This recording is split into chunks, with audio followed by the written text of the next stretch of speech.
Mm. Good afternoon, everyone, and thank you for joining us. Welcome to today's webinar titled The No-Fault Divorce and the Right to Family Life in Africa, which is a conversation about the High Court of the Kenyan judgment in Kopla Attorneys and Another versus the Attorney General of the Republic of Kenya and Another. Well, we're so pleased to have such a diverse group of participants with us. So before we begin, I would like to just handle a bit of the housekeeping. I'd ask that all the participants please introduce themselves in the chat and let us know from where they're coming from and where they're listening into this conversation from. We'd also like that please would you keep your microphones muted unless you are speaking. And we do invite that you share comments or any reflections in the chat during this discussion. We will have a Q&A session at the end, so please hold your questions until then or post them in the chat as they come up. So I'd first like to introduce our incredible panelists and then give you a context and framing of what this conversation is about and basically the roadmap of what we're hoping to accomplish and achieve in today's conversation. So one of our first panelist is COD White, who is an international development lawyer and gender expert with 30 years of experience in strategic gender lawyering, law reforms, and gender policy. She has consulted for numerous international organizations and holds a law degree and a master's, a law degree from the University of Botswana and a master's in gender and development from the University of Sussex. COD has founded WLSA Malawi and has led major law reform initiatives. She's also a published author. We then have Advocate Christine Mutoni, who is an advocate of the High Court in Kenya with over a decade of experience in family law, women's rights, and socioeconomic justice. She is also a certified divorce coach and author of 2 books. She has founded various concepts that basically underline the program to help people navigate divorce with dignity, emotional intelligence, and self-awareness.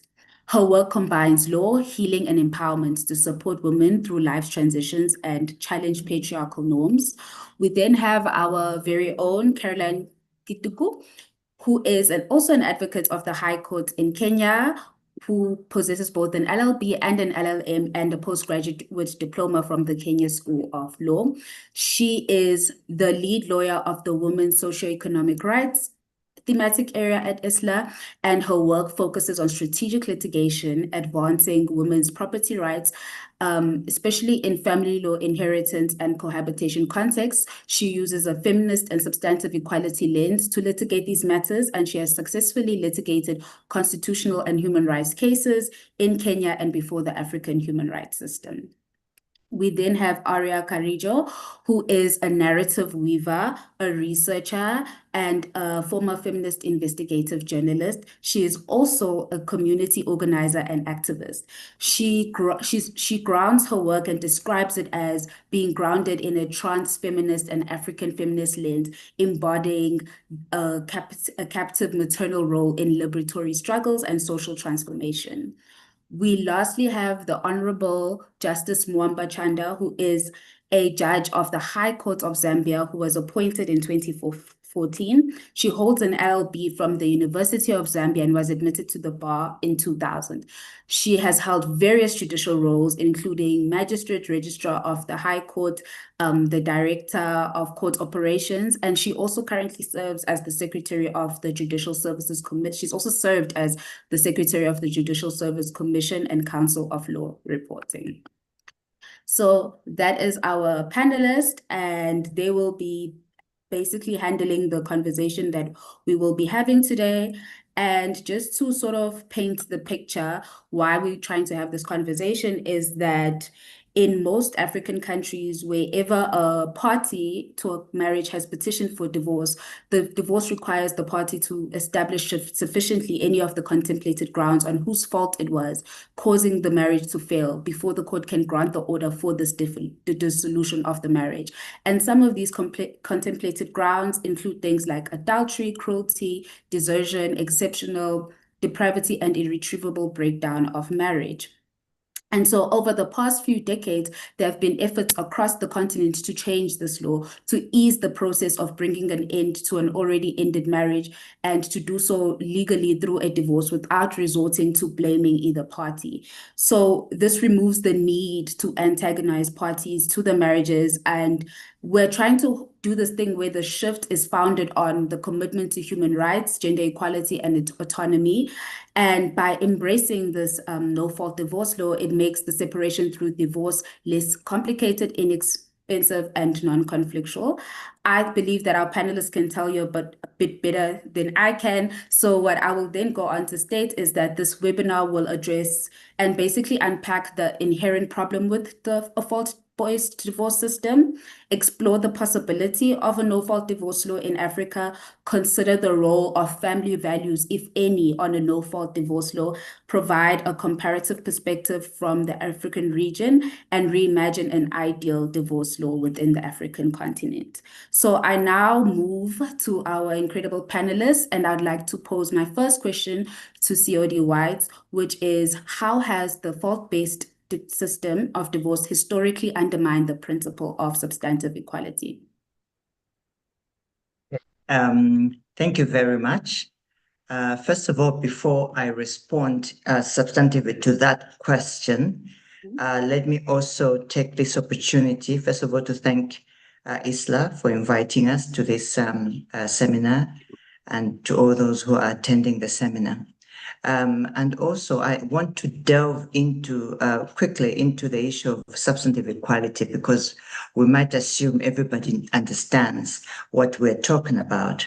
So for the purposes of making a clear understanding why substantive equality is important, as you know, the CEDAW Convention and the interpretation that has been given to the letters of the CEDAW by the committee over and over, the committee has actually indicated that the CEDAW should be read from a substantive equality perspective and formal equality perspective. And formal equality means the obligations of member states, countries, to come up with laws aimed at achieving gender equality. And substantive equality means the experience of such laws should actually promote gender equality. They should not have a neutral effect, or even a retro effect. They should, in themselves, by existing, they should come alive and support women's equality. So now let's come back to your question. Why is this important from a substantive equality perspective? Now, divorce in itself is not a gender neutral subject. It's not that the effect, the process, as well as the effect of it, that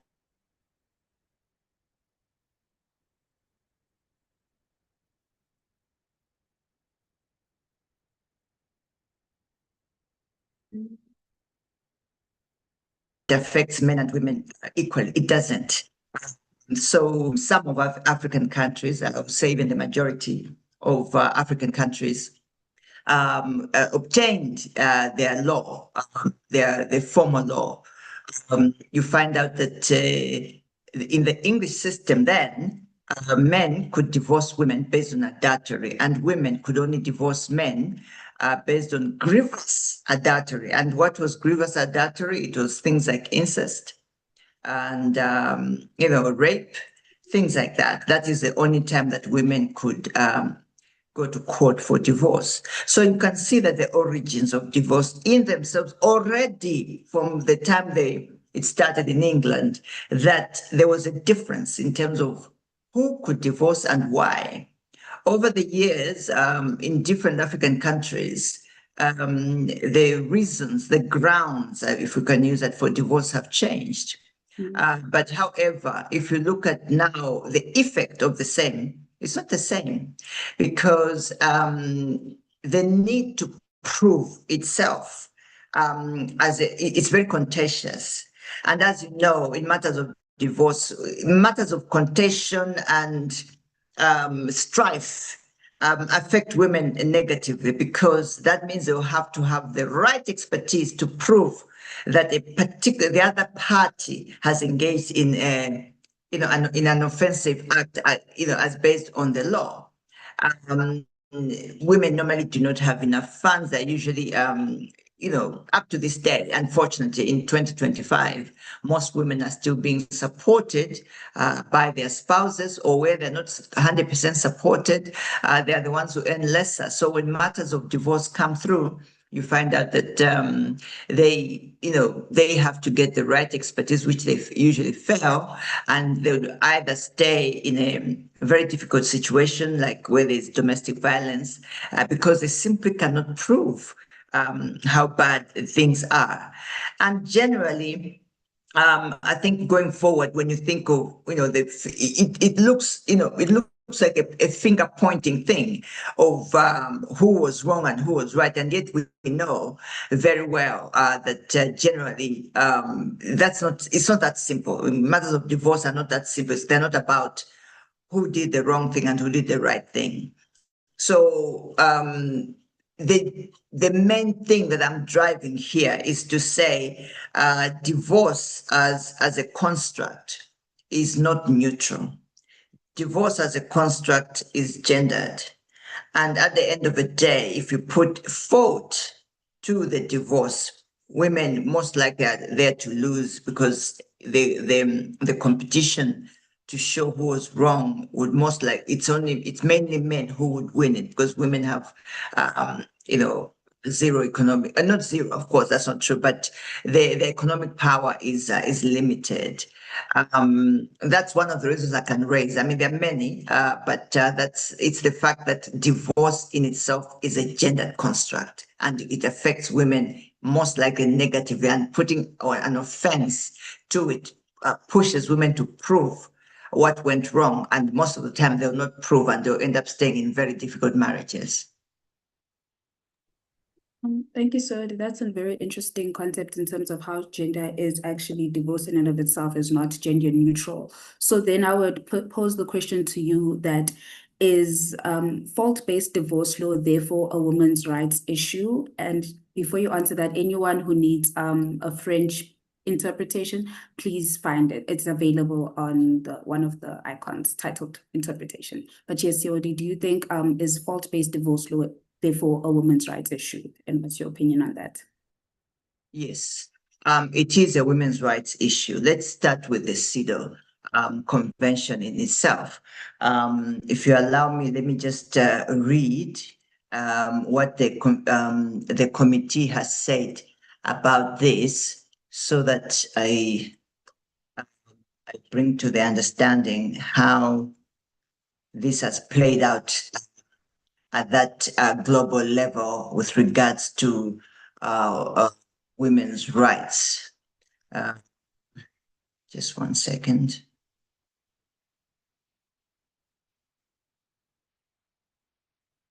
So basically, if you look at what the CEDAW committee has said, it has said that the committee has consistently concluded that the elimination of discrimination against women requires states parties to provide for substantive as well as formal equality. Formal equality may be achieved by adopting gender neutral laws and policies which on their face treat women and men equally. Substantive equality can be achieved only when states parties examine the application and effects of laws and policies and ensure that they provide for equality, in fact, accounting for women's disadvantage or exclusion.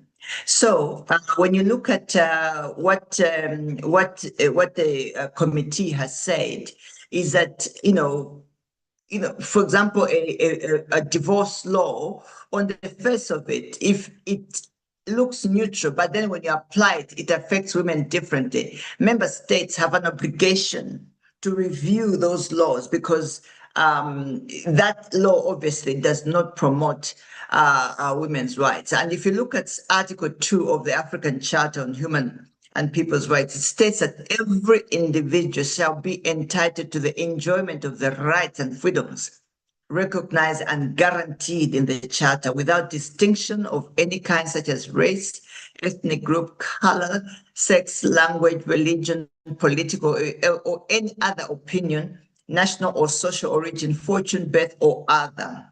So, and further on, the African Charter, under Article 18, further stipulates that the state shall ensure that the elimination of every discrimination against women and also ensure the protection of the rights of the women. Now, let's tie in these two factors: the obligations, the international as well as the domestic obligations of member states. Most member states have constitutions which promote and women's rights and actually prohibit discrimination. And then we have, and the member states are also obliged under international law, such as the ones I've read under the CEDAW and the African Charter, to eliminate laws that discriminate against women. Now, when you take the point of the letter of the law, formal equality, and the effect of the law, substantive equality, and marry those, and you look at the nature and framework of laws that are on paper that are looking at divorce, and they have clauses that put fault, you find out that the effect of those laws does not promote women's rights. It actually discriminates against women. So it's not a rocket science. And I think at this point, in the whole conversation around women's rights, yes, we still have a lot of states that are member states that do have discriminatory laws very clearly, but most member states, particularly in their constitutions, protect gender equality.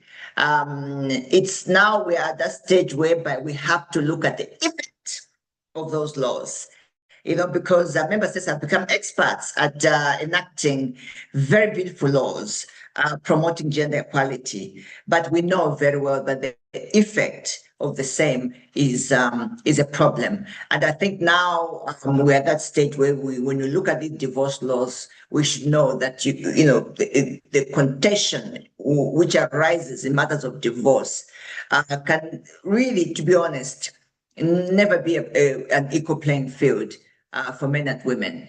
It's very difficult, as you know. So this is where member states need to change these laws from fault-based divorce laws to non-fault, so that the substantive equality, the experience of the law, should actually feel real in real life. Thank you.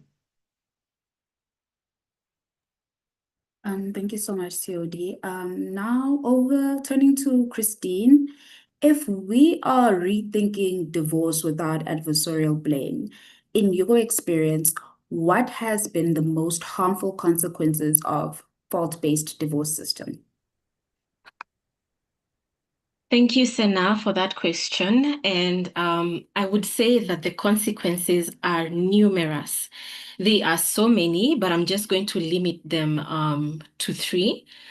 First of all, let's say that out of all the divorces that are filed, it is said statistically that 70% are initiated by women.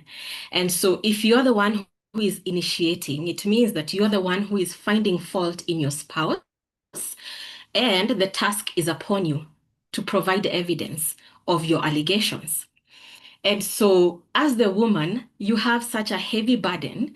Already the marriage was bad, and that is why now you're filing for divorce. And so the process also makes an already bad situation worse. So the consequences, I have divided them into legal consequences, emotional consequences, and strategic consequences. So let me start with the legal consequences. When you go to court and you have these allegations, you're opening yourself to scrutiny. And this scrutiny is not just scrutiny by the court. It is public scrutiny, because in most instances, we find that court is open. Everybody is there, unless you ask to be heard in camera. And so you will be asked some questions that really put you bare, you're exposed. And even these records are they're public. Anyone who wants to see them can see them at any one point. And so what I have observed with the cases that I have dealt with is that the court is a human being, just like you and I, and they have their own biases as well. So they will ask questions that are going to help them to reach a determination. And some of these questions are very sensitive, and that scrutiny leaves you so traumatized, it leaves you so hurt and so damaged that if you are going to court for a remedy, you find that it's more punitive than remedial. And so it leaves this woman in such a vulnerable position, By the way, when you're going through divorce, the divorce is just a bump, because I believe divorce is just one small aspect of uncoupling, because uncoupling involves so much more. By the time you're contemplating leaving that marriage, by the time you're explaining to your family, to your friends, to your children, by the time you're facing stigma from your circles, your church, your everything, all that is already so traumatic. You're so vulnerable. You're so fragile. You need to be handled with care. But then there's this legal bit that you have to go through, the divorce process, and then you go to court and you're going through scrutiny. Sometimes you're even a public figure, and so you're exposed. You have to go there and talk about all the issues that you're going through or you have gone through in your marriage, which most of the time are embarrassing, because people don't get divorced because they're really happy. People get divorced because they've had so many problems and challenges, and they just want to get it over and done with. Which leads me to the second consequence, which is emotional. I know of people who have been divorced 10 years plus who have never healed, because the process itself was so adversarial, it was so litigious, it was so acrimonious that it leaves permanent scars. So anytime you remember what happened and you remember the stigma of being a divorcee, it puts you back in that state, like it's happening right now. People are depressed, they never get over it. They say that women are emotional beings. I believe all human beings are emotional beings, but it affects women more than it does men. That's why you find that most divorcee men remarry quite quickly. But for women, they stay there, unable to find themselves again, unable to recover, mostly because of what they went through, the traumatic experience in court, where they had to rehash everything that happened to them and try to prove it enough for the court to be convinced and grant them their prayers in the petition. And then lastly, it affects your strategy, because most of the time after the divorce, women are the ones who have physical and actual custody of the children, meaning that whenever you're leaving that marriage, you're taking your children with you. But if you had been put through this process of proving fault and placing blame on the father of your children, remember that even when he's no longer your husband, he's still going to be the father of your children. But now when you were put in this position where you had to find fault and place blame, and sometimes it was terrible, now you don't have a negotiating ground, because how do you come and say, I need child support, I still want you to be present for the children, I still want us to co-parent in a cordial manner, when the divorce process was so acrimonious? You see, it's really tricky, it's difficult. And so the strategic bit of it is already compromised. And then you're left with no foundation to start your life afresh. It also exposes you to retaliation, because the moment you're served with divorce papers, the first thing you feel is defensive as a man, even as a woman. But now we're looking at it when the women are the majority who are filing, they're initiating. So you're finding fault in the father of your children. And so he's, of course, going to get defensive, and he will want to retaliate. And the retaliation sometimes can be very negative. And it doesn't just affect you as the ex-wife, but your children. And now you can't co-parent. When it comes to property, you can't even divide property, because now it's about you're trying to disenfranchise me. It's no longer about we're just dissolving the marital status. It's a war. It's about ego. It's about, I'm going to show you, I'm going to put you in your place. And so, in my opinion, the fault-based divorce system really has negative consequences and effects on women, their rights, and their life thereafter. Thank you, Christine. That's very interesting. Just to follow up on that, I would ask you, how would a no-fault divorce law system assist in the development of the family law? All right, so family law is broad. We have the divorce bit of it, we have the children matters, and we have the division of matrimonial property. Now, what I would say is that the children bit of it and the matrimonial property bit of it all depends on how the divorce went. So if we had a no-fault system, it would mean that we are not being pitted against each other. And so the system would just allow us to read the writing on the wall that it's not working anymore, so let's call it quits, without all this acrimony and all this fighting and the court and the scrutiny and the embarrassment and everything. So if we have separated consciously, knowing that it's not working, then the children part of it, the law in the Children's Act and the law in the Matrimonial Properties Act, can be able to be applied without the bitter taste in our mouths that was left in the divorce. Because I think all this, we'll always think about what happened in the divorce as we are looking at how do we handle the children, and as we are looking at how do we handle the division of matrimonial property. And I think that implementing these laws, these are the laws, would be so much easier, because already we are coming with clean hands and clean hearts, and we are ready to look at the future of what we've built together. We have a family, and we have businesses, and we have property. Now we're not looking at you're my enemy and I'm your enemy. We are looking at how can we look at the best interest of the children, and how can we share this property in a manner that is fair, and also considering who has bigger responsibilities with the children. So yeah, no-fault divorce would really help the other laws in family. Thank you so much, Christine. Over to Carol, as someone who can provide us a comparative perspective of the law in Africa and legal reforms through the courts. In your view, how are the divorce law frameworks in African countries structured?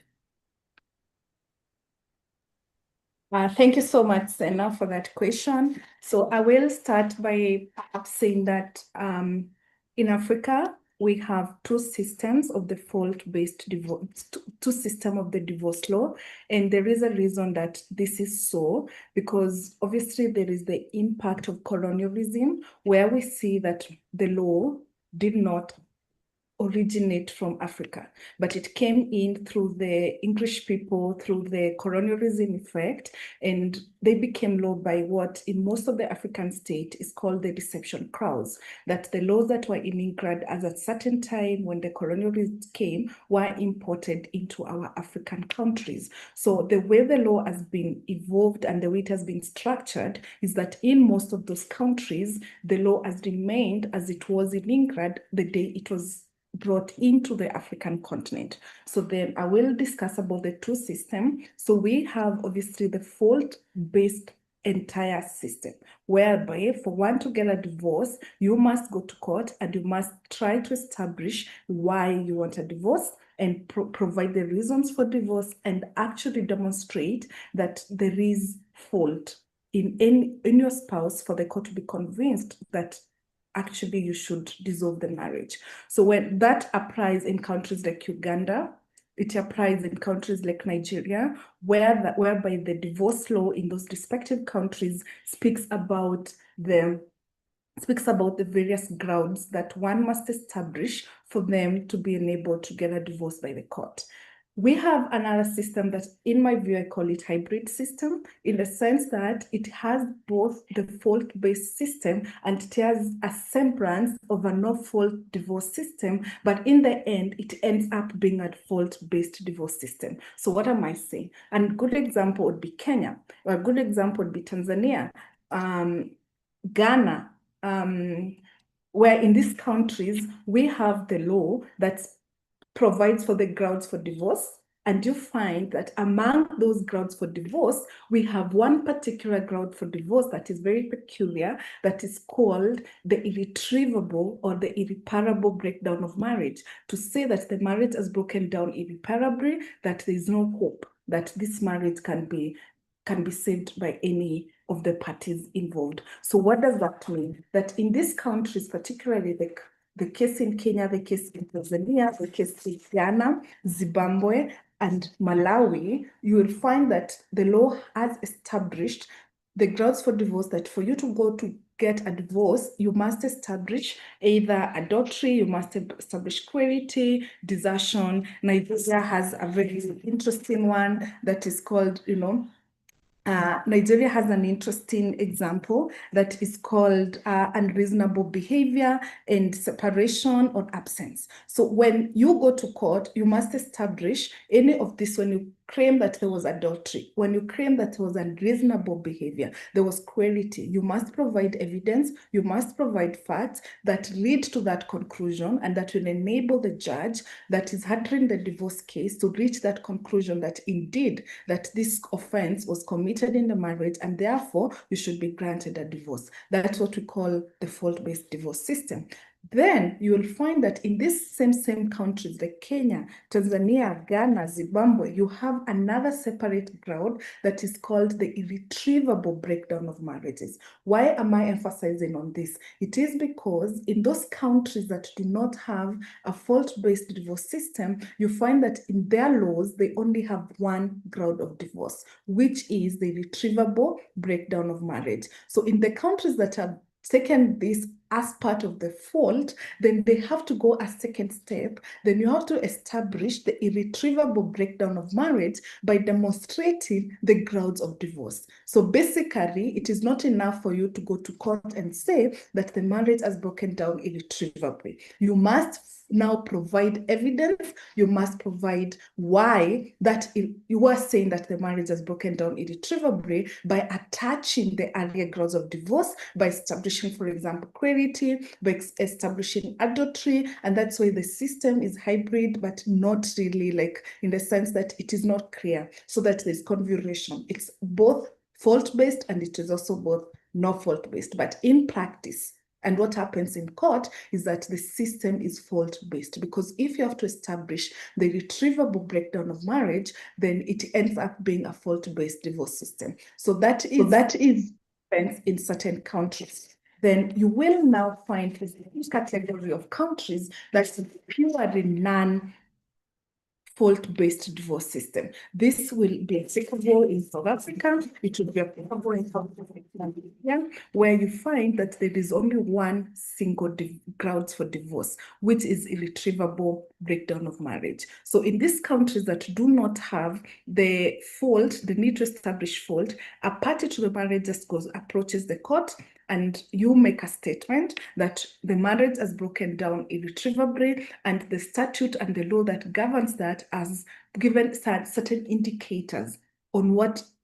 irretrievable breakdown means. For example, you've been separated for a very long period of time. In Namibia, it's 2 years. In South Africa, same. So if you have been separated for a certain duration of time, you're living your life separately, and there's no marital community, then it means that the marriage is broken down irretrievably. You need not go further and establish any other grounds that speak to the irretrievable breakdown of marriage. It is just enough to go to court on that account. Thank you, Sally. Thank you, Carol. And you have been involved in a litigation of 2 cases that sort of sought to challenge the consent-based divorce system in Kenya. That is the Kopla attorney's case, as well as in Uganda, the Innocent Ngobi and others case. So with your experience, how did the courts approach the legal issues before it? Right. Thank you, Sana, for the question. So in Kenya, the Kopla attorney's case, in that case, the petitioners had challenged and argued that the law that establishes the grounds for divorce violated Article 45 of the Kenyan Constitution. Article 45 speaks about the right of every adult person to marry a person of the opposite sex based on the consent of that party. So the petitioners in the case argued that to the extent that the law that establishes the grounds of divorce required you to establish the grounds of divorce before you can get a divorce, meant that the divorce proceedings were convoluted even when parties were willing to separate and end the marriage, and therefore it was a violation of their rights as individuals in that marriage. So in this particular case, ISTA and FIDA Kenya were amicus in the matter, and we sought to establish to the court why the law, even if it was gender neutral, in the sense that it required the spouses to establish the grounds of divorce, it had a disproportionate impact on women and to service the gender inequalities that are there, and the gender inequalities and power relations that have subjugated women over the years to unequal power and lack of equality in matrimony laws and in marriages. So, and basically to establish to the court the effect of the law, that most couples actually get stuck in marriages that they would not want to be in, and because they're reluctant to expose their very intimate details, and therefore basically it's a rights issue, because to that extent it violates certain rights in the Bill of Rights. So the court did not find any merits in any of these arguments, and basically it found that the law that seeks to establish the grounds for divorce and the fault in a party before a divorce can be granted is a societal need. There's a societal need to preserve the law, because in the court's view, marriage is a societal institution in the sense that it goes beyond the two parties that are involved. It involves the families, it involves the friends, it involves the religious perspectives, it involves the government, it involves the community. So to that extent, therefore, there was need to preserve the marriage. And in the court's view, by letting this law go, then we are just basically opening up marriages to casual dissolution. And basically, violating Article 45 that requires the government to protect preserve the institution of the marriage. So that was how the court, in the corporate attorney's case in Kenya, approached the issues. Now, in Uganda, there was a similar contest, or rather, there was a similar issue that arose, and the petition in that challenged the fault-based divorce law and the law that basically requires parties to establish the grounds for divorce, as is put in the Divorce Act in Uganda. Similarly, the court failed to recognize what are the inherent problems that exist in the gender-neutral law and the effect that it had on parties. The court actually relied very heavily on the Kenyan jurisprudence and the Kenyan case that I've just spoken about to find that family and marriage are societal interests. They are protected in the Ugandan constitution, and therefore there's the need to preserve marriages, because families are important, and therefore the court must get involved in dissolution and regulating how marriages should be dissolved. Interesting, in this case, the petitioners actually argued that the requirement that parties need to establish any of the grounds for divorce amounted to violation of what the institution of marriage is all about, that it is based on consent. So that by the time a party has approached court to ask for a note of divorce, according to the petitioners, they were telling the court, by that time they've withdrawn their consent. And therefore, it should be deemed that the marriage has come to an end because there's no consent from any of the parties in the marriage. And therefore, the only thing that should happen is to dissolve that marriage. And refusal to do so amounts to coercion, in the sense that it is coercing the parties to continue living together, even when parties do not want to continue being married and to continue being in that family relationship. Another interesting aspect that came out of the Ugandan court was the petitioner's argument that said that, to the extent that parties are being forced to return, to rehearse and establish to the court through facts and evidence, the reasons why their marriage should break down is actually very torturous. It is inhumane, and basically it is in the perspective of private life into the open public domain, where a third party gets involved to determine what should happen. So that is what happened in Uganda, and that's what has happened in Kenya. Thank you, Senna. Thank you, Carol. And you mentioned something that is very significant to our next speaker, Arya. Arya, I would love for you to basically, following up from the reasoning of the court in these two cases, I would love for you to sort of expand on why is the use of family values, societal interests, and religious perspectives by the court problematic in the context of the application of the right to equality in marriage, autonomy, and the right to find a family. Thank you, Senna. Yeah, and like you rightly said, Caroline, COD, and everyone else has really covered the aspects of this case. And I think before I get into particular examples with the ruling that came from this particular case, I'd like maybe to define narratives, because I feel I'll keep repeating the word and it's important to my explanation. Narratives, I'm reading. So narratives are structured accounts, representations, and frameworks that human beings use to make sense of the world. So to understand issues, to understand communities, to understand social norms, we use narratives. And they're so subconscious that we regard them as common sense.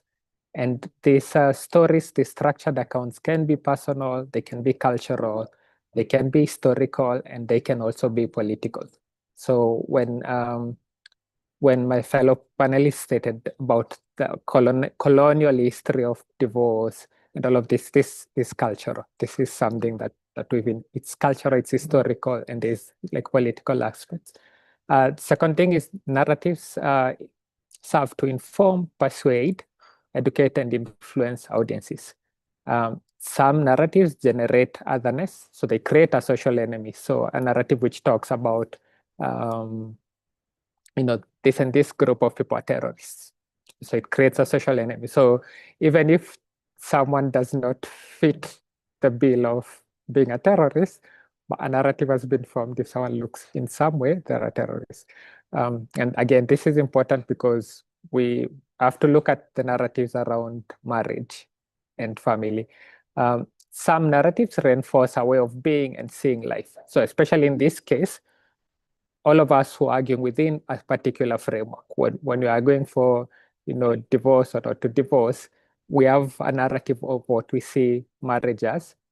And then we also have a narrative of what we see marriage and family to be, because they're not the same things. But if you look at the judgment of the judge, in his mind, he has a fallacious argument that marriage, so he starts with, marriage. Okay, I'll get into the example. Let me not get ahead of myself.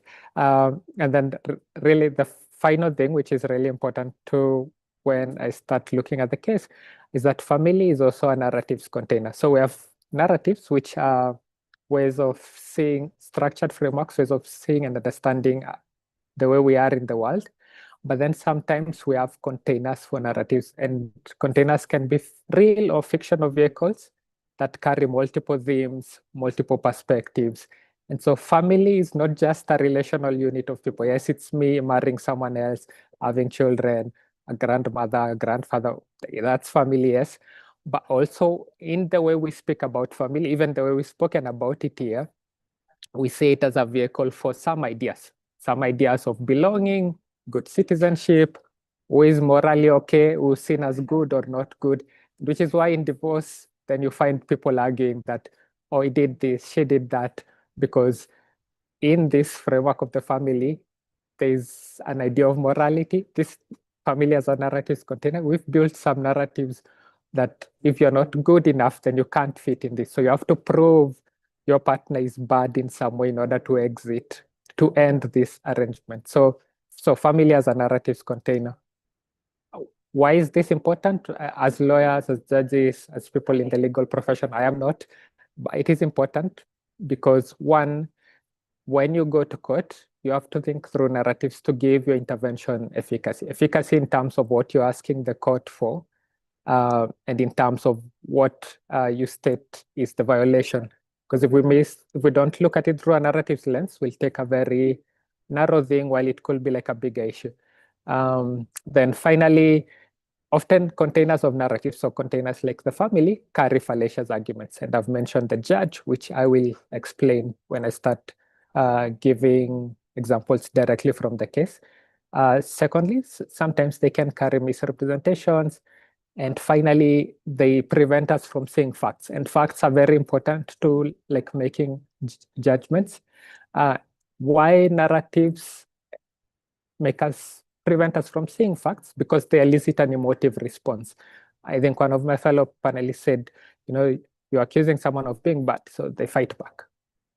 But also, even aside from the parties in the divorce, everyone else is also a participant in the family narrative.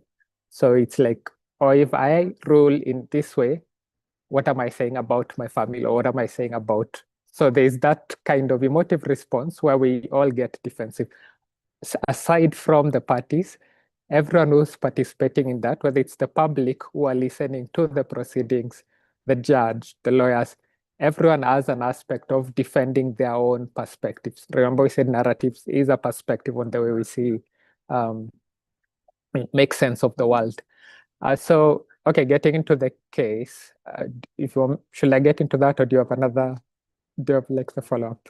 I do have another question, so you can just think about it as you get into the case. So how do you see the court's use of family values and societal interests to protect marriages as generally intersecting with the broader anti-rights narratives on human rights work in Africa within the context of family law?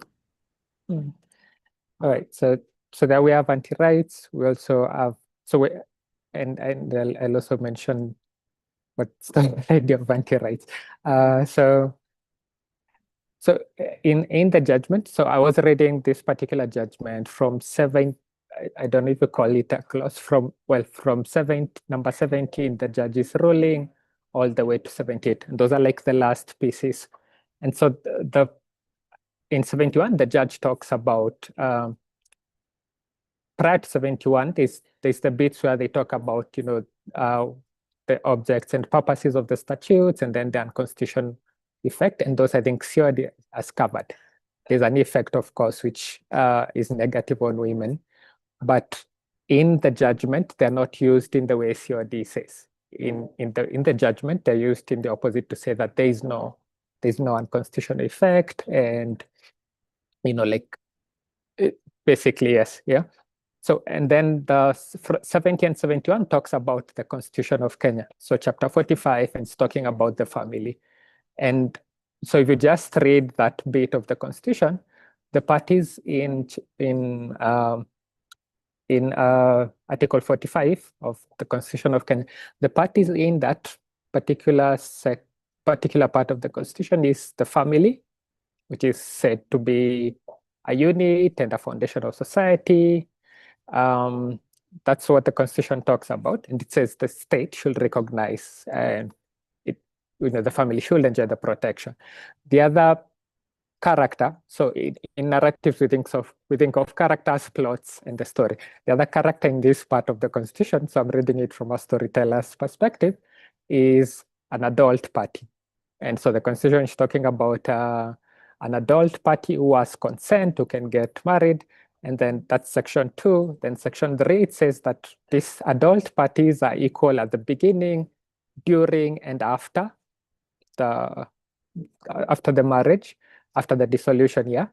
And then finally, it does not only talk about like recognition and protection of the family, it also talks about recognition of culture, like enabling marriages that are based on culture.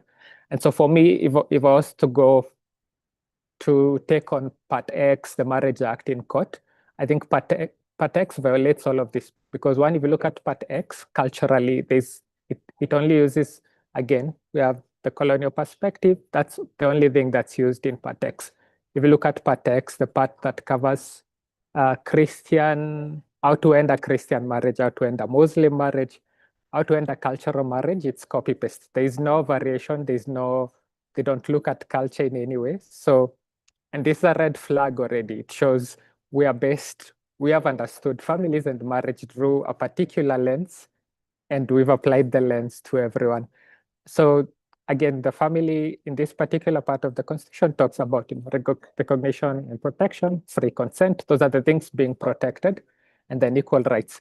But then when you come to the judges, when you come to 72, 73, 74, 75, then it changes. The participant is no longer the family and the adult. There's a new participant called the society. And the society in this part has an interest in marriage. Up to this point, constitutionally, we don't have a definition of whole society. Why are they there? But in the ruling, it comes up, and the judge says societies have an interest in marriage, and society is interested in ensuring success and not failure and reuniting couples. These are all things that were not conceived of in the Constitution. And so, and marriage, and then here's the fallacy. So marriages are the basis of stability in the family. That's a fallacy because we know there's families that do not necessarily have a married participants in them. They're still families. And then if marriages, this I'm reading from the judges, so marriages are the basis of stability of the family unit, and the family unit is the foundation of social order, and therefore, so this is the logical flow, which is already broken from the word go, and therefore marriage is then at the foundation of social order. So we're taking out the family and inserting marriages as the replacement. And you'll only see this if you look at this through a narratives lens. So the judge, in other words, was concluding, if families should enjoy the protection of the state, so must marriages. And this, again, I could argue is a fallacy. You mentioned anti-rights, and a lot of anti-rights groups are introducing a new thing, so family values. But what really are family values? These are things, again, based on colonization, based on dominant narratives, and so they use these arguments to continue. And the thing with narratives is that once we consent to one thing, then we are forced to consent to another. So when we consent about all of these things about the families, when someone says family values, then because we agree to this other thing, then we cannot refuse on this. And yeah, so to conclude, I will say, yeah, with what the judge says, this solemn matter cannot be left to the casual wish of individuals. Literally just goes against the Constitution, but because the judge was also using a narratives lens and led us to this point of the judgment, then this conclusion of this makes sense. And our obligation of lawyers is also not just to argue the case, but also to make the judge see this other, what would be a blind side for the lawyers, for the participants, and for everyone. I think I will stop there, and I will answer anything else during the questions. Thank you, Arya.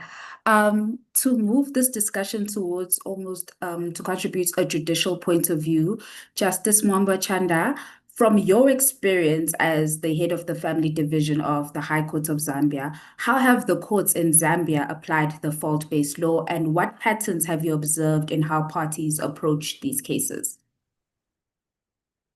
Thank you very much, Senna.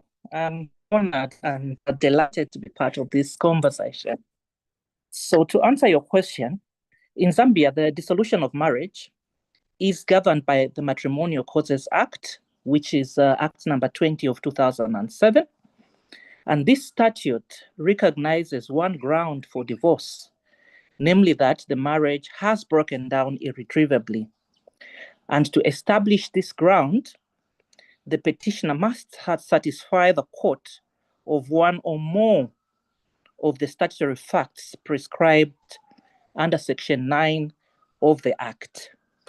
And these facts include adultery, conduct amounting to unreasonable behavior, and unreasonable behavior, of course, is not defined, conduct amounting to desertion for a continuous period of at least 2 years. And then there's also separation for 2 years with consent from the respondent. And the last fact is that the parties should have been on separation for a period of 5 years. This framework is in substance fault-based and closely mirrors the position that obtained in England and was prior to the reforms of April 2022, which introduced a no-fault divorce legislation. So in Zambia, the courts have consistently underscored that the burden of proof rests squarely on the petitioner. Where the alleged fact is not established, the court cannot find that the marriage has broken down irretrievably. Importantly, though, where a respondent pros petitions, the law imposes an equal obligation upon the respondent to prove the fact upon which the cross petition is founded. Thus, both parties stand or fall by the sufficiency of their respective evidence. So you find that in Zambia, we have like two systems. So, of course, when the petitioner is required to prove unreasonable behavior, adultery, in a way that is purely fault-based. So on the other hand, if they are bringing in the grounds of separation, they need not, of course, find fault. With 2 years separation, the only requirement is that the respondent should consent to the divorce. The court will then not ask what is causing the divorce. Whereas when you look at the 5 years separation, there will be no consent required. So the court will only establish that the parties have lived separately for a period of 5 years and the divorce will be granted. So I think essentially that is how we are dealing with the divorce cases in Zambia. And of course, it will be interesting for me to mention here that though we have these complications when it comes to fault-based divorces, with regard to statutory marriages, we also are faced with a dilemma as a country because our marriage system is dual.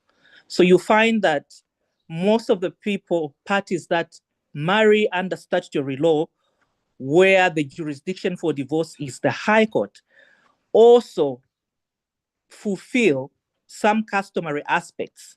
In other words, they also marry under customary law before they even go to convert their marriages to statutory ones. So you find that as we contend with the the fault-based marriages, we are also contending to try and resolve disputes with parties having different customs. So you find that parties are always in a dilemma, especially women, in that before they come to court, they will have sat with their families, exhausted all these reasons, have their so-called kangaroo courts, and when the families fail to deal with the matter, then they are coming to court. And when they come to court, there's another hurdle. They need to now establish, satisfy the court that this is the person that is causing this marriage to end. So I think as a way of responding to your first question, that is what I can say for now. Thank you, Justice. And from what you have observed, do you think the current fault-based framework adequately protects the interests of women in divorce proceedings? In my considered view, the current fault-based legal framework does not protect the interest of women in divorce proceedings. In that there is always a potential for defamation and retribution. you find that allegations of fault can lead to accusation of misconduct, which might damage reputations or lead to retaliatory claims. I think I would want to put this into context by sharing with you a matter that I handled, which I'll call the Palmer case. This case, of course, was filed in 2020, the year 2020, and it was finally resolved in 2023. So briefly, the case was a petition by the woman using the 5 years separation. The husband, of course, was not contesting or was not refusing that the marriage should be dissolved. But of course, he wanted to bring to the attention of the court that it was actually the misbehavior of the wife that was causing this marriage to end. So what did he do? He then cross-petitioned. He cross-petitioned using the fact of adultery and unreasonable behavior. And in the process, he called to prove his claims. He called about 10 witnesses and also cited this alleged boyfriend of the wife, who he alleged committed adultery with the wife. And, you know, the case was so bad on the part of the woman in that the husband went to lengths to bring photographs, to bring maids to come and testify to her infidelity, to bring guards who he believed saw this woman bringing in the man. And of course, there was nothing that the court could do, because the nature of the law is that when a party alleges, they need to prove the matter beyond reasonable doubt. And how do they prove the matter? Of course, they need to bring in all this evidence. But you could see that the motive behind that was for the man to try and scandalize the woman. And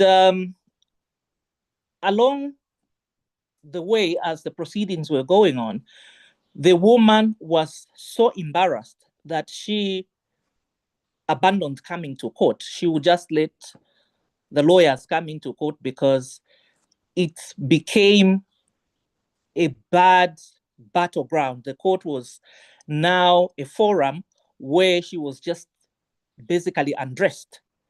So you can see that if we move to a no-fault based marriage, the husband was not in a way opposed to the marriage ending, but he just wanted to prove a point. And I could see that eventually he also did not want the wife to share into the matrimonial home that they had acquired jointly during the subsistence of the marriage, because of course he wanted to bring to the fore that there was this other man that the woman was seeing who should now be responsible for her. So that is one aspect where I feel this fault-based system does not protect the interests of the woman. Secondly, you find that there is psychological and emotional effects. The fault-based requirements has been well renowned for exacerbating emotional distress during proceedings, as parties, especially women, are compelled to confront and litigate personal and sensitive issues. So you find that most women would want these marriages to end amicably. But because there is this requirement that they should testify, they should prove beyond reasonable doubt, they are now just forced to go through everything that has been happening. And you know, when one goes into marriage, you do not envisage that the marriage would end. So you will not be taking stock of everything, keeping pictures, recording your friend. No, you will not do that. So at that stage, when the marriage is ending, I think that the system should be in such a way that it is user-friendly to the parties, especially to women. So you would find that in terms of even the legal strategy, this has been very difficult for women, because most women would be lost for words when it comes to them testifying, because they do believe that the system is made in such a way that it will re-traumatize them. Because if you do not put your documents together, if you do not call the witnesses to collaborate what you are saying before court, then the court would tell you that you have failed to prove your case, and the case is thrown out. But in the meantime, you have reached your breaking point. So in a nutshell, the system is not helpful when it comes to the interests of women in divorce proceedings. Thank you very much. Thank you, Justice, so much for that contribution. It is very, very, very imperative. So thank you to all our speakers for these insightful contributions. And before we move to our audience Q&A, I'd like to pose a few questions, a few reflective questions to our panel. But as I do that, I'd really like the participants and the viewers to also start posing their questions within the chat so that we can also get into the discussion as soon as possible. So, COD, what legal or procedural reforms would have to be prioritized to support a shift towards a no-fault divorce system? Thank you very much. First of all, let me just give an entry point to say change is possible. I have a 30-year career in legal reform, and things that were normal 20 years ago, 15 years ago, over the years, changes have happened in so many countries. There is no reason why it can't happen in this particular legal framework, both substantively regards to the nature of the law, the framework of the law, as well as procedurally. So I'm so glad that Justice Chanda was able to, tell us what actually obtains in real life, and how parties inevitably abuse the system to embarrass, to prove themselves that they were right and this person is wrong. It's the nature of the separation. It's the nature of the activity, if I can say, the activity called divorce. Now, how do you change the law? The law is very simple. It's not a very difficult thing to change. There are two ways in which a legal reform happens in many countries. One, on its own motion. What I mean is that engagement with structures, with governance structures such as the central executive, the parliament. Those who talk about the executive, find many constitutions, laws originate from the executive, from cabinet, if I can use that. So we talk about the executive. Engagement with the executive also helps them to present laws to cabinet for effective law reform, which then go to parliament. After engagement, what I mean by engagement, I'm talking about meetings and stuff. So it's a very, very simple process where, a citizen moves the systems that we have put in governance to change the law and give reasons. The second bit is what ISLA is doing, is challenging the law through the courts. As you can see, that's not going very, very well so far because of what has happened in Kenya and in Uganda. But it should not feel like a daunting process. In the past 30 years, I myself, in terms of starting law reform of something which was not there, I've done it 5 times and I've succeeded 5 times. Where I've managed to change laws here in Malawi for the benefit of women. And it can happen, it should happen, but it all depends on the context of the country. Which country we're dealing with, which one works where. Here in Malawi, of late, of course, court-based law reform is happening, but for a long time, it was on its own motion, whereby the citizenry, the active citizenry, the ones who have taken the leadership mantle to reform laws, such as I was, would move systems of governance to change the law, and it worked. And, I've just seen a comment there by Professor Farida Banda to say in England that changed in 2020. So there are two ways in which that can happen, but we should normalize change, particularly in matters where substantive equality is at stake. We need to normalize that, not just be satisfied that there's a law on paper. We need to fight to change the laws that are not working for women. So, yeah. Thank you so much, Siori. That was very passionate. I'd like to pose my next question to Christine. Christine, what would a no-fault divorce law look like in practice? Sena, thank you so much for that question. And I would like to say I really liked the story that Justice Mwamba has given us, because that is exactly what happens in court. Yeah, whereby you file a petition and the other party does not contest the fact that they also want divorce, but they come and say the fault is not mine. They're just basically setting the record straight. And in the process of setting the record straight, there is a lot of acrimony, there's a lot of mess. It's a fight, basically. And so it doesn't serve any purpose, because at the end of the day, if both parties want the divorce, why do we need to focus on who did what and placing blame and, finding fault and embarrassing each other and all that?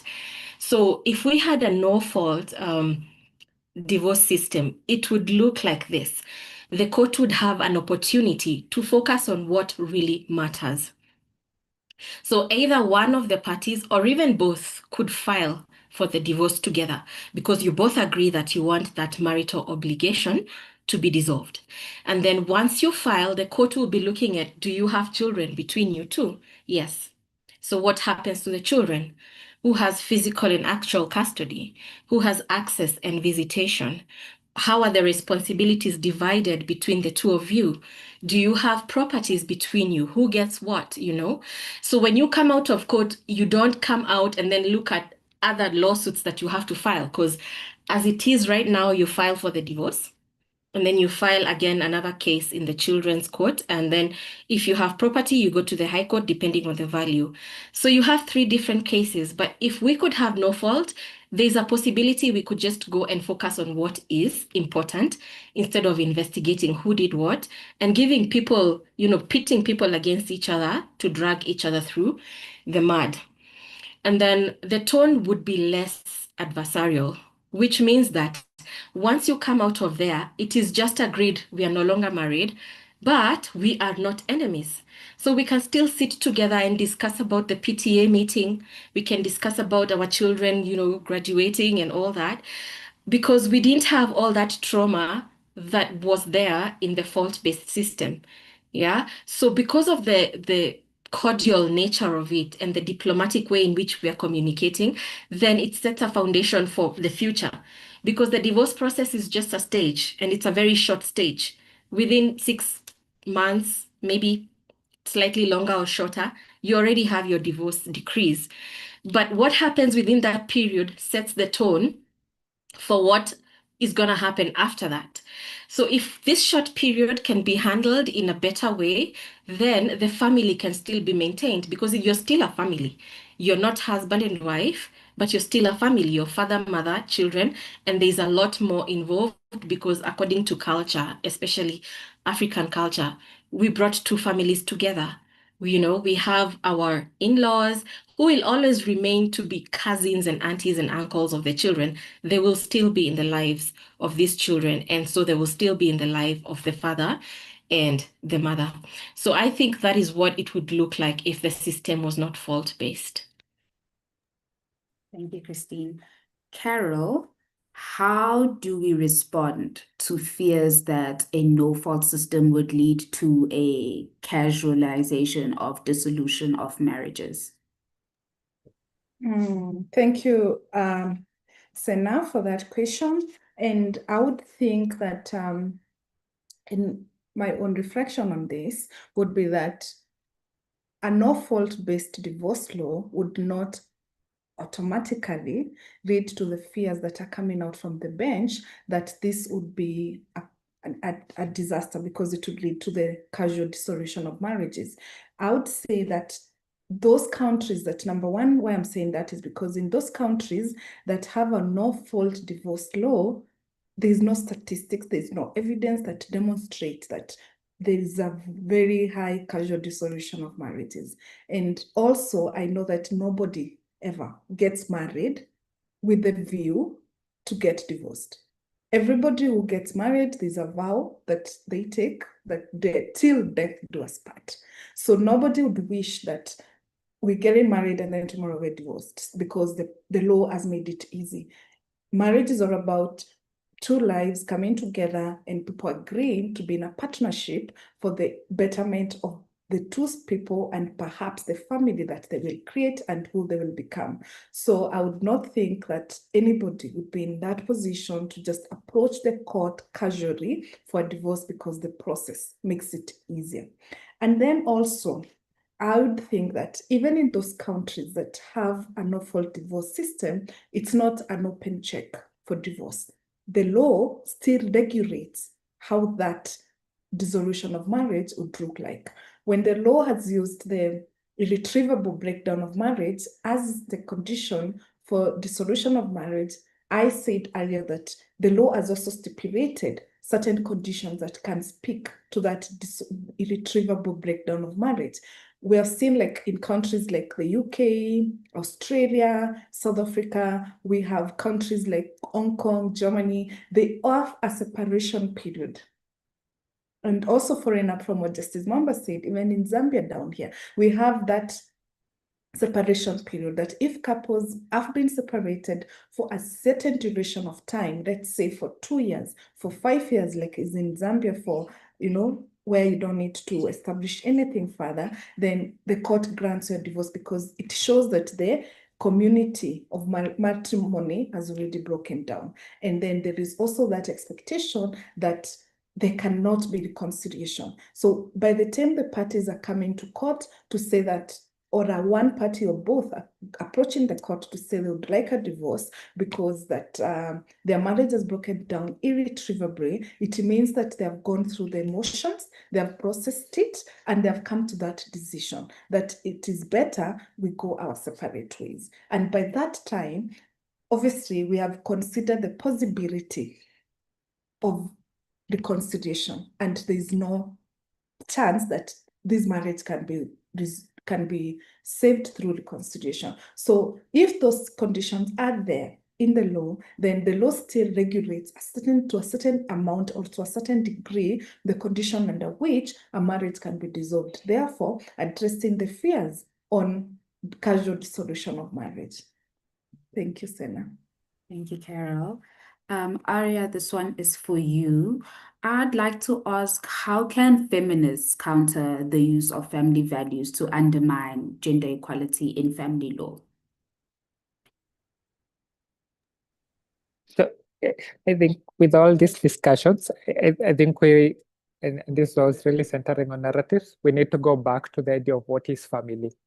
I really liked what Christine said, that even after marriage ends, there is still family.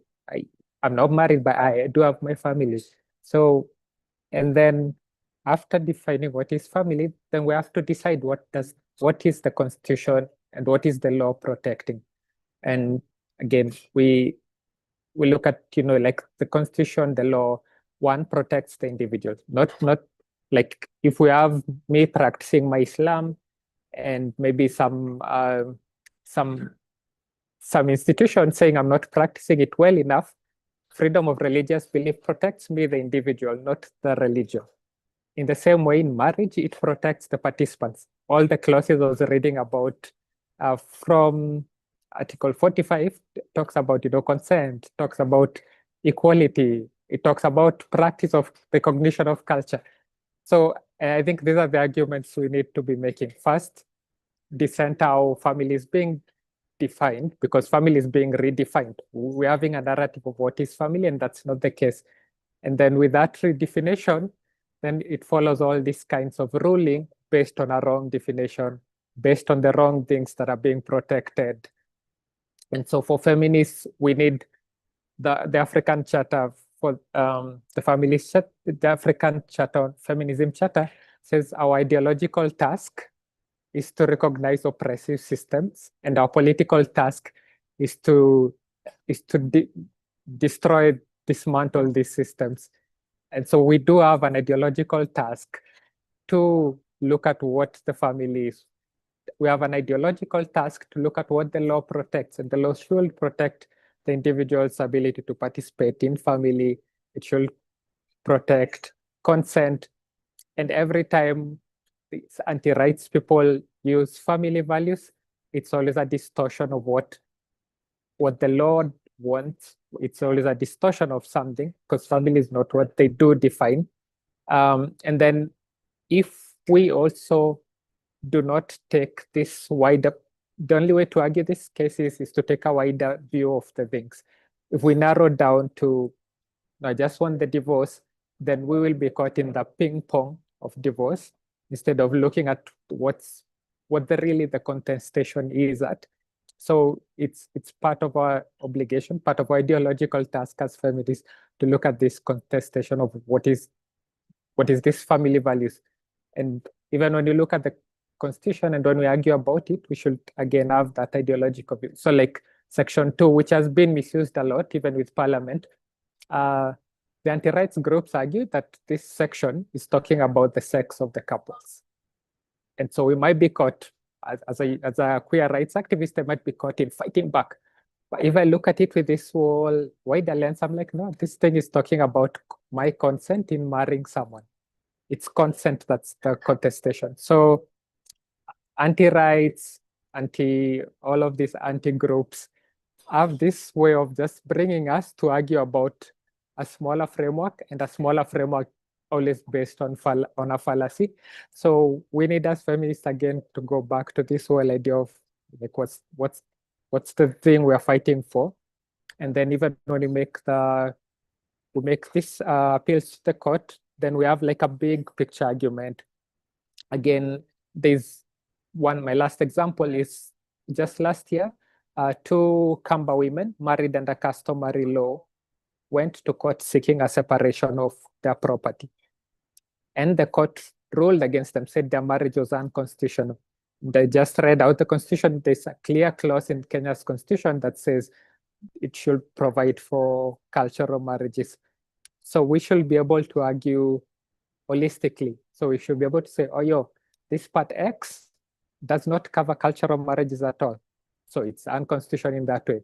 The same part X violates consent. The same part X violates equality of the participants after marriage. So I think this is the lens should take, like, and we should, I think the burden again falls on us sometimes as petitioners to make the judges also see a blind side, like I said, because narratives are exactly that. They appear as common sense. And so unfortunately, we cannot just argue on what is presented. We have to also bring that other perspective that, like, let's take a pause. What are we protecting? Otherwise, we have rulings like this, which talk about, societal's control, societal stake, and all of these things. Yeah, I think I will stop there now. Thank you, Arya. And lastly, Justice, you've already touched a bit on this, but I'd like to ask, how could a no-fault system simplify divorce proceedings? Thank you very much. No fault-based divorce system can simplify proceedings in several ways. And by way of just highlighting, one, there will be reduced litigation and disputes. in that the need to remove the vote shifts focus away from blame, decreasing the potential for prolonged disputes. Then secondly, no-fault divorce generally entails streamlined processes, which in other words are simpler procedures, often allowing couples to file petitions based on irreconcilable differences or an irretrievable breakdown of marriage, making the process more straightforward and faster, as you heard from the example that I shared with you. Then thirdly, there's lower legal costs with less contentious litigation and fewer evidentiary requirements. Couples may incur fewer legal fees, making the process more affordable. Then there's also focus on separation and custody issues. So without the need to address fault, courts can concentrate on fair division of property, child custody, and support, which are typically more straightforward and less emotionally charged. And then the last one, of course, will be encouragement of amicable settlement. No-fault systems often promote cooperative divorce negotiations, fostering agreements outside of court, which further expedites proceedings and reduce conflicts. And I would love to share with you that in Zambia, child custody, maintenance, and property settlement or sharing should, by way of mandatory procedures, be referred to mediation. So after the divorce process is done, we do not allow parties to file for custody and maintenance initially. We would want them to go and mediate the issues so that an amicable settlement is reached. So you find that if the fault-based system is removed, it will be very easy for the parties to go to mediation and reach amicable settlements. But where the divorce was so acrimonious, sending them to mediation to deal with custody maintenance will not work, because the environment will be very hostile and none of the parties will be willing to speak to each other. So I think in a nutshell, that is how I feel the no-fault-based divorce system can simplify proceedings in court. Thank you very much. Thank you so much, Judge. Now I'd like to hand over the questions to the participants. I see Bobby from Burkina Faso. I apologize if I pronounced that incorrectly, has had their hand up. If you'd kindly unmute and please pose your question. Ok, merci. Je suis Ido Bougué, je suis juriste au Burkina Faso. Alors, j'ai écouté avec attention donc l'exposé de Christine. Alors, quelque chose m'a marqué et que je voulais partager un peu l'expérience du Burkina Faso. Alors, Christine disait que dans les cas de divorce, 90% donc des cas sont demandés par des femmes. C'est exactement en tout cas une réalité, même au niveau de Burkina Faso. Mais il y a un élément aussi qui m'a marqué, c'est les conséquences donc, sur la femme, surtout les conséquences émotionnelles lorsqu'il y a divorce. Alors, savez-vous que dans notre pays, ici au Burkina Faso, une femme ne peut pas se lever comme ça, aller chercher le divorce, parce que chez nous, pour divorcer, surtout le divorce contentieux, il faut que le motif que tu vas avancer pour le divorce soit déjà un motif légal. C'est-à-dire notre loi donne 5 motifs, en tout cas, de divorce. Donc, si la femme ne se reconnaît plus dans le mariage, n'est plus à l'aise dans le mariage, elle ne peut pas divorcer tant que le motif qu'elle va avancer est déjà légal. Et là, c'est un problème. Et aussi, un élément important, c'est qu'on dit que, voilà, une des causes de divorce, c'est l'adultère, c'est-à-dire le fait d'avoir des relations extra-conjugales. Mais notre loi, la même loi vient d'être révisée le 1er octobre 2025, qui dit que désormais, les mariages coutumiers et religieux qui sont transcrits, en tout cas, seront reconnus aussi comme étant des mariages légaux. Alors, vous imaginez un peu ce que ça va faire que lorsque on était avec son mari dans un couple, voilà, et après on apprend que ton mari a une autre femme et qu'il a des rapports avec cette dame, alors il est dans le cas d'adultère. Mais comment on fait les enfants qui sont innocents? C'est le plus important. Alors, autre élément d'émotion pour les femmes, c'est le partage des biens. Voilà. Et après le divorce, vous voyez, tantôt je disais tantôt qu'un mariage traditionnel ou religieux sera reconnu désormais si c'est le transcrit. Alors, comment protéger en tout cas ces différentes femmes qui ne sauront même plus à quel moment ou avec quelle femme ou quelle relation que son mari entretient? Voilà, puisque aussi la polygamie est aussi reconnue dans notre pays. Donc, c'est effectivement montrer en tout cas à quel point il y a vraiment des non-respects, en tout cas des engagements au niveau international pour le Burkina Faso, parce que notre loi qui vient d'être révisée a beaucoup d'éléments, effectivement, qui enfreignent donc aux questions d'égalité de genre et en tout cas et de sexe au niveau du Burkina Faso. Donc, je voulais effectivement partager l'expérience du pays pour effectivement, parce que j'ai beaucoup écouté en tout cas ce que les gens ont pu dire et ça m'a beaucoup marqué et c'est plus fort en tout cas au nom de notre pays et parce que notre pays dans un régime de transition militaire et il y a vraiment des restrictions de liberté individuelle et collective. Donc effectivement, nous, à notre niveau, on cherche effectivement des partenariats effectivement pour, en termes de partage d'expérience, pour voir comment on peut faire le plaidoyer et en tout cas impacter sur les droits en tout cas de tous, mais surtout les femmes et les filles dans notre pays. Merci à vous.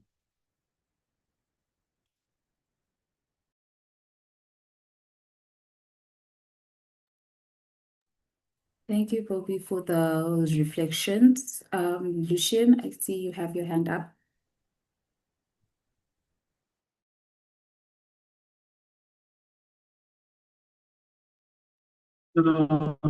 Bonsoir, bon après-midi. Je suis Lucien Yadunga, vient de Bukavu en RDC. Je travaille pour Women's International Peace Center. Merci beaucoup pour l'occasion nous offerte. Merci pour le panéliste. Merci beaucoup. La thématique était très, très bonne. Je voudrais très sincèrement dire merci à Christine Moutoni.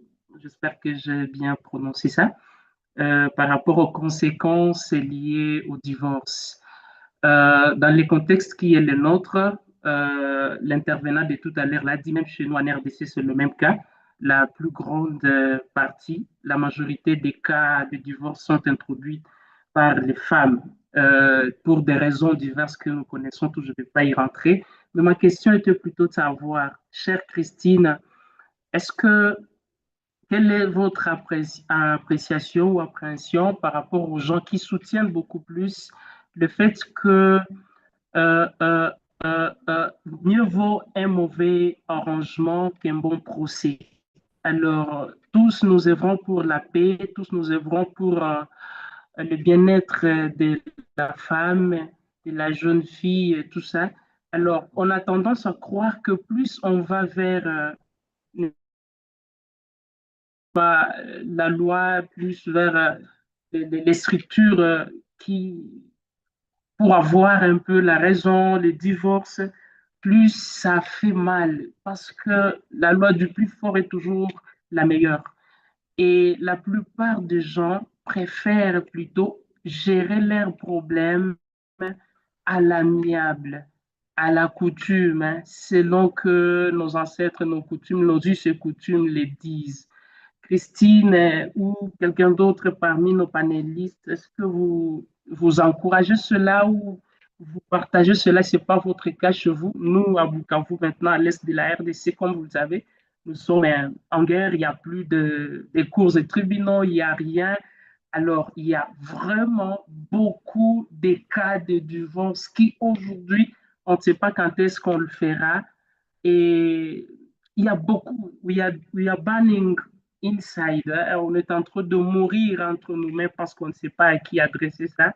Dès lors qu'il n'y a pas de cours et tribunaux, la loi, il n'y en a pas, donc c'est la jungle, quoi. Alors, quel est votre conseil, quelle est votre appréhension par rapport à ça. Sinon, j'en profite pour sincèrement dire merci à Isla de nous avoir associés à ce débat combien important. Merci beaucoup. Bonsoir à tous.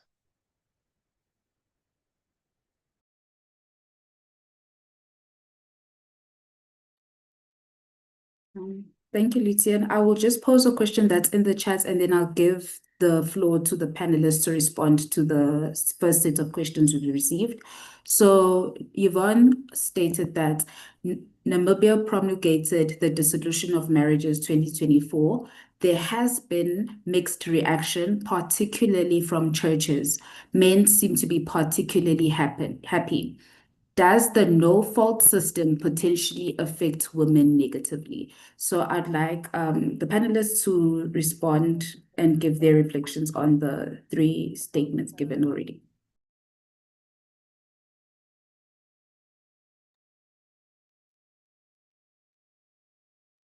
I can just speak about the cultural thing. And again, I want to reemphasize on this whole idea of marriage and family as well. Yeah, one contributes to that, but actually they're two separate things. So in some cases, divorce helps a family continue. And I think this is something Christine said, and I don't want us to miss this. Divorce can allow two parents, two extended families that were brought together by a marriage to continue caregiving for the family. So I think, and also in cultural marriages, we've seen this happen a lot where there is a negotiation and there's communal care of children. So salvaging marriage does not necessarily equal promoting family or taking care of family. And I think this, like I said, narratives sometimes have the ability of conflating two things or putting things in a container. So we feel like we need to accept everything in order to make something work. I'd like to separate those two. So maybe divorce can help a family continue. Maybe divorce or the ability of a no-fault divorce can encourage younger people to get freely into marriage because they know, hey, I'm not being stuck here. I will not be subject to some law. I do not need to stay with my partner without making a legal commitment because I'm afraid of the consequences. So, and we need to have this lens on what it takes for families to function and what families really are in order to have, again, now the smaller discussion of divorce. Thank you. Thank you, Arya. Christine, maybe you could pick up the question that was posed to you.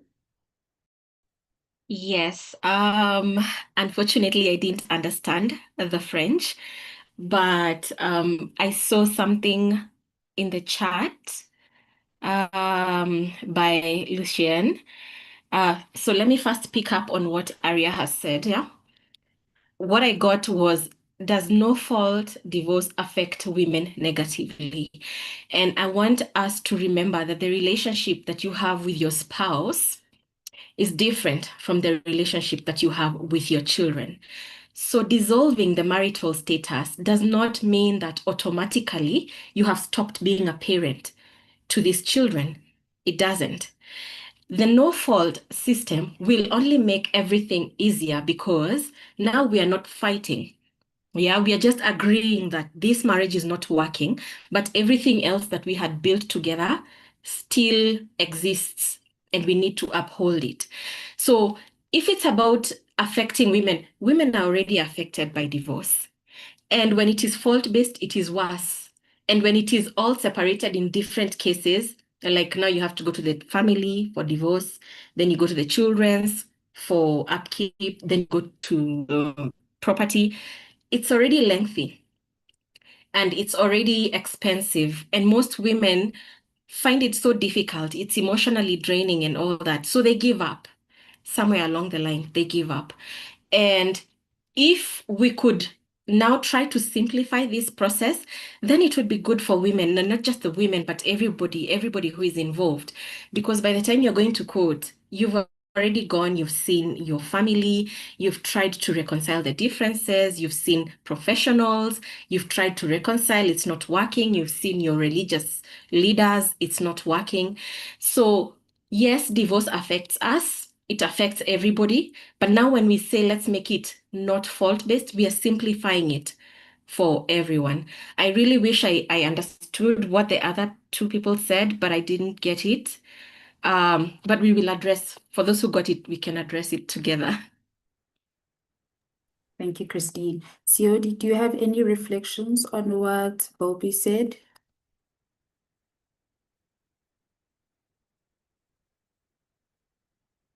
Siodi?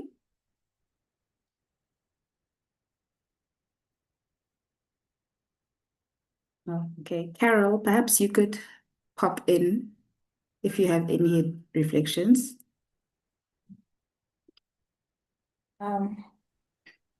Yeah, so I think it was important for the Francophone context that is very interesting to listen to and to see that the challenges are basically across the same across Africa. So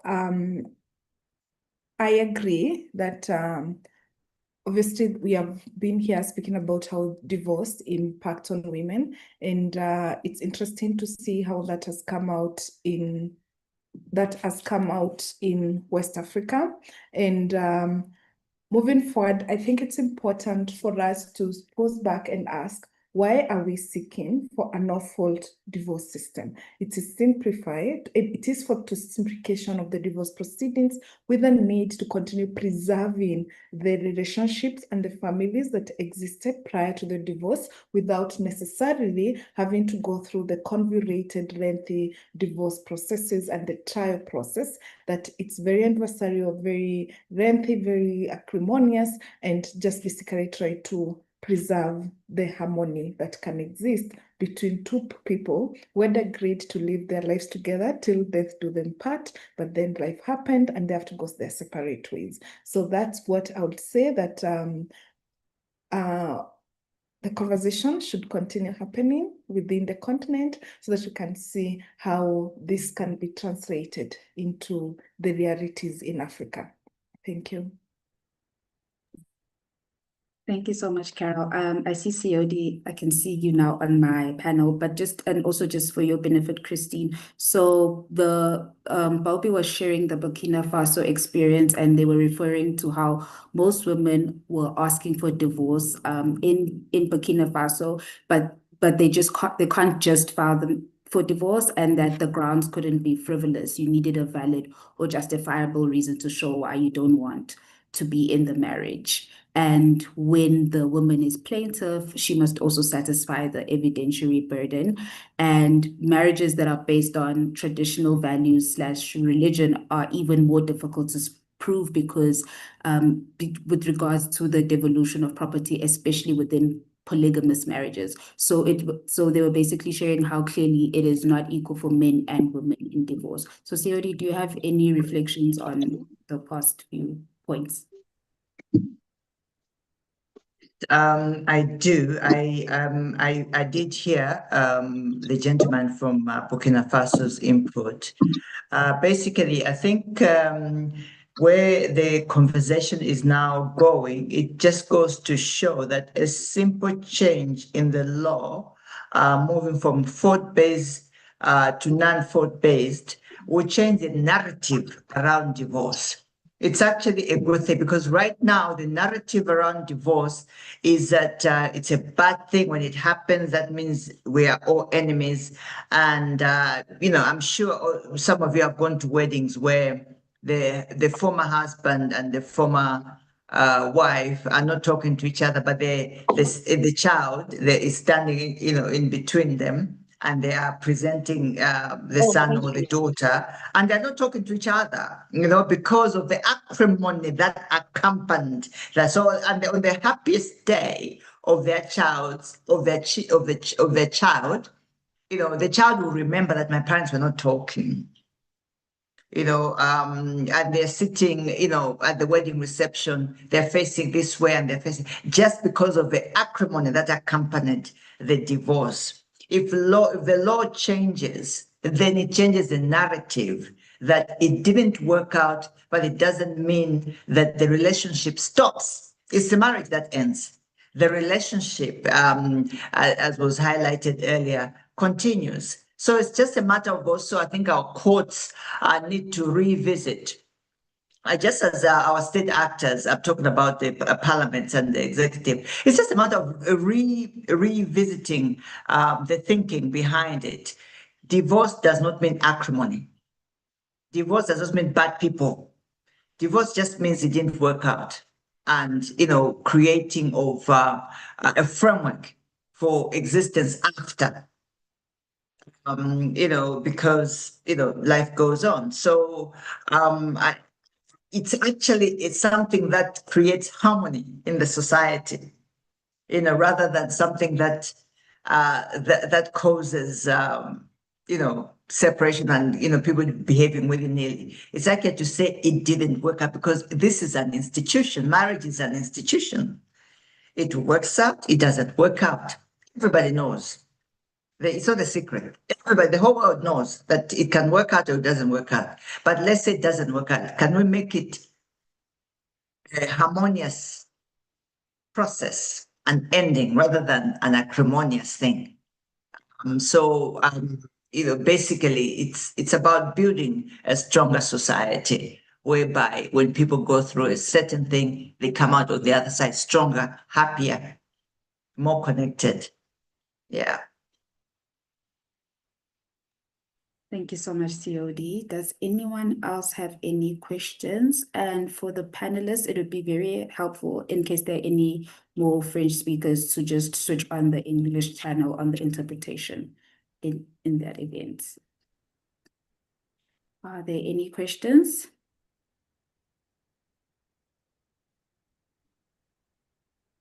Let me check the chat quickly.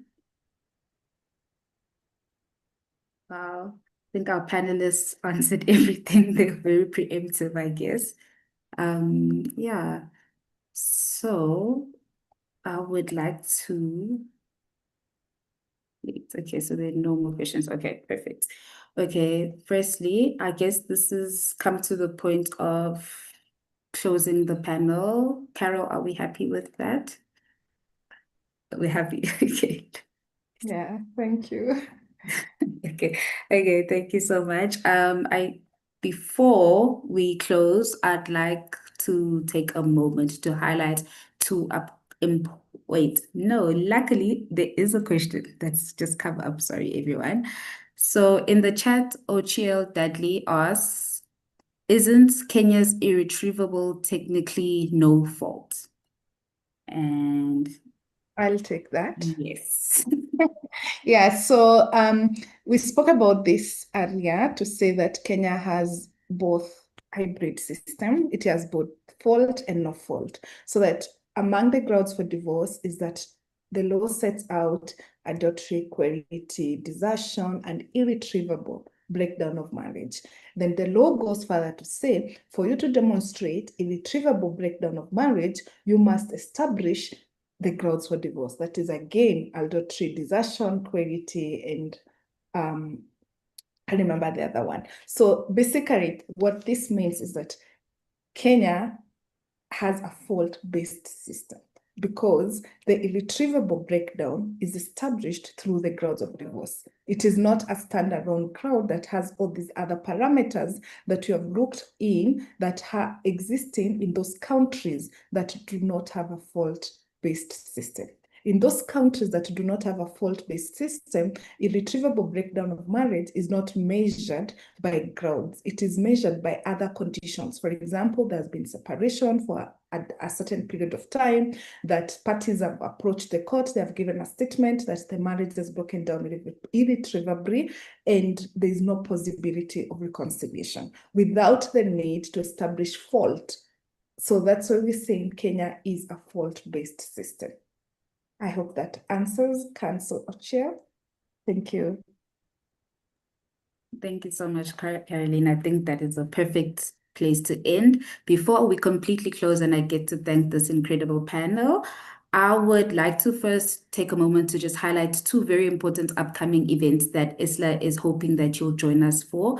The first one is the AU CVAL-G strategy consultation. So next week, ISLA, together with FOSFE Minister and Akina Mama wa Africa, will be hosting a public reading of the African Union Convention on Ending Violence Against Women and Girls. And they will be collectively analyzing the convention, reflect on its progress, identify gaps, and strategize on ways to engage more meaningfully with it. It will be live streamed on Zoom and YouTube and will be available in French, Arabic, Swahili, Spanish, and Portuguese. My colleagues will share the link to the website where you can access the full program and relevant resources. We encourage you to participate and help shape the future of the AU Convention. Secondly, we will be having another ISLA conversation on the 3rd of October, which is titled Sexual Harassment and the Law, Race and Gender in the Mbenenge Tribunal. This two-part conversation will explore the intersection of race and gender in the Judicial Conduct Tribunal's investigation into Selby Mbenenge, a South African judge accused of sexually harassing a judge's clerk. We will reflect on how sexual harassment affects women's rights to exist and work safely within legal institutes, and how specifically Black women are portrayed and perceived in courts, in legal proceedings, and in the law itself. Again, my colleagues will be sharing the event link in the chat, so please keep an eye out as well on our socials and register. It will be, we promise, a very interesting conversation. And as we close today's webinar, it is clear that how we structure divorce law is not just a technical legal issue. It's a reflection of whose dignity we value, whose pain we acknowledge, and whose rights we choose to uphold. We've heard today from all of our panelists how fault-based divorce systems are still common across many African countries and often deeply harmful to women by forcing individuals to publicly prove wrongdoing. So let's not let this conversation end here, and here's to let it be the start of deeper advocacy, cross-border learning, and legal transformation. Thank you for joining us. Thank you, CEOD, Christine, Carol, Justice Mwamba, and Aria for being our panelists, for providing your insights, courage, and commitment to justice. Thank you, everyone. Thank you. Bye-bye. Thank you. Bye. Thank you. Thank you, everyone. Bye. Thank you. Thank you.